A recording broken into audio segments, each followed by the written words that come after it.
স্বামীর কাছে স্ত্রীরা এই চারটি জিনিস দাবি করলে স্বামী যদি তা পূরণ না করে ওই স্বামী জাহান্নামে চলে যাবে। স্ত্রীকে বিয়ে করার পরে শুধু খালি তাকে দিয়ে ঘরের কাজ করালা, তার থেকে শুধু খালি খেদমত নিলা, তার সাথে গোলামের মতো আচরণ করলা, নবী করিম সাল্লাল্লাহু আলাইহি সাল্লাম বলছেন তুমি যদি তার হক আদায় না করো কিয়ামতের ময়দানে আল্লাহর কাছে এক পা সামনে এগোতে পারবা না, তুমি জান্নাতে যেতে পারবা না। একবার নবী করিম সাল্লাল্লাহু আলাইহি সাল্লামের কাছে সাহাবারা আসলেন, এসে বললেন ইয়া রাসূলুল্লাহ আমাদের স্ত্রীদের ব্যাপারে কোন হক আছে নাকি? নবী করিম সাল্লাল্লাহু আলাইহি সাল্লাম বলেছেন চারটি হক যদি স্ত্রীদের আদায় না করো আর স্ত্রীরা যদি তোমাদেরকে ক্ষমা না করে মনে রাখবা এক পা জান্নাতের দিকে যেতে পারবা না। বড় কঠিন কথা। স্ত্রীর মর্যাদা বোঝাতে গিয়ে আল্লাহ সুবহানাহু ওয়া তাআলা বলেছেন হুন্না লিবাসুল লাকুম ওয়া আনতুম লিবাসুল লাহুন্না, তোমরা একে অপরের পোশাক। এই জায়গাটাতে আল্লাহ পাক স্বামী এবং স্ত্রীকে সমান অধিকারের কথা বলে দিয়েছিলেন। এই জন্য অবশ্যই খেয়াল রাখতে হবে আপনার স্ত্রীকে আপনি সর্বোচ্চ তাকে মর্যাদা দিতে হবে, তার অধিকার আপনাকে আদায় করতে হবে। প্রথম নাম্বার হচ্ছে সে যদি আপনার কাছে মোহরানা দাবি করে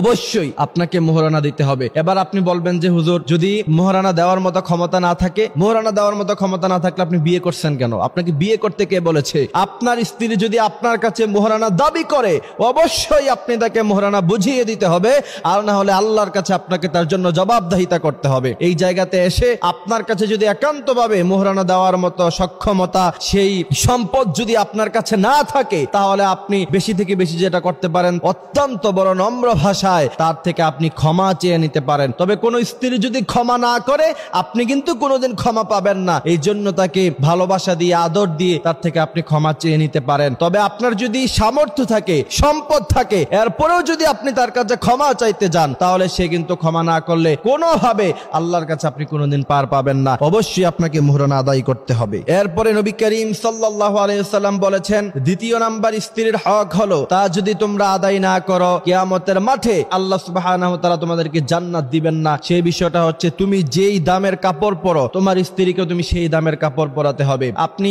দামি দামি ব্র্যান্ডের কাপড় পরলেন, দামি দামি ব্র্যান্ডের জুতা পরলেন, কিন্তু স্ত্রীকে কাপড় কিনে দেওয়ার সময় 500 টাকা দামের, 200 টাকা দামের, 300 টাকা দামের থ্রি পিস তার জন্য কিনলেন, কম দামি বোরকা কিনলেন, কম দামি জুতা কিনলেন, আর অপর দিকে আপনি দামি দামি জুতা, কাপড়, পাঞ্জাবি, টুপি ইউজ করলেন। মনে রাখবেন আল্লাহ সুবহানাহু ওয়া তাআলার কাছে আপনাকে জবাবদিহিতা করতে হবে। আপনি যেই মানের কাপড় ব্যবহার করেন, যেই মানের জুতা ব্যবহার করেন, অর্থাৎ যেই মানের আসবাবপত্র আপনি ইউজ করেন অবশ্যই আপনার স্ত্রীকে সেই মানের আসবাবপত্র আপনাকে দিতে হবে। তৃতীয় নাম্বার হচ্ছে আপনি যেই মানের খাবার খান স্ত্রীকেও সেই মানের খাবার খাওয়াতে হবে। আপনি রেস্টুরেন্টে যান, আপনি কাচ্চি ভাইতে যান, কাচ্চি ডাইনে গিয়ে প্রায় আপনি কাচ্চি খান, কিন্তু স্ত্রীকে জীবনে কোনোদিন কিনে দিলেন না, তাকে বিরিয়ানি খাওয়ালেন না। না, নবী করিম সাল্লাল্লাহু আলাইহি সাল্লাম বলেছেন তুমি যেই মানের খাবার খাও অবশ্যই তোমার স্ত্রীকে তুমি সেই মানের খাবার খাওয়াতে হবে। চতুর্থ নাম্বার হচ্ছে দুটি হক, সেই দুটি হক আপনাকে আদায় করতে হবে। একটি হচ্ছে বর্জনীয় আর একটি হচ্ছে করণীয়। যেমন কখনো আপনি তাকে গালিগালাজ করতে পারবেন না। দ্বিতীয় নাম্বার হচ্ছে আপনি কখনো তার চেহারায় আঘাত করতে পারবেন না, তাকে আপনি সর্বোচ্চ সম্মান দিতে হবে, এটা হচ্ছে করণীয়। এই জন্য প্রিয় ভাইয়ের আমার এইসব বিষয়গুলি আল্লাহ সুবহানাহু ওয়া তাআলা আমাদেরকে খেয়াল রাখার তৌফিক দান করুক। তার কারণ হলো আল্লাহ সুবহানাহু ওয়া তাআলা এই যে সিস্টেম স্বামী এবং স্ত্রী, এটা একটা সুন্দর একটা জীবন ব্যবস্থা। যেই সমস্ত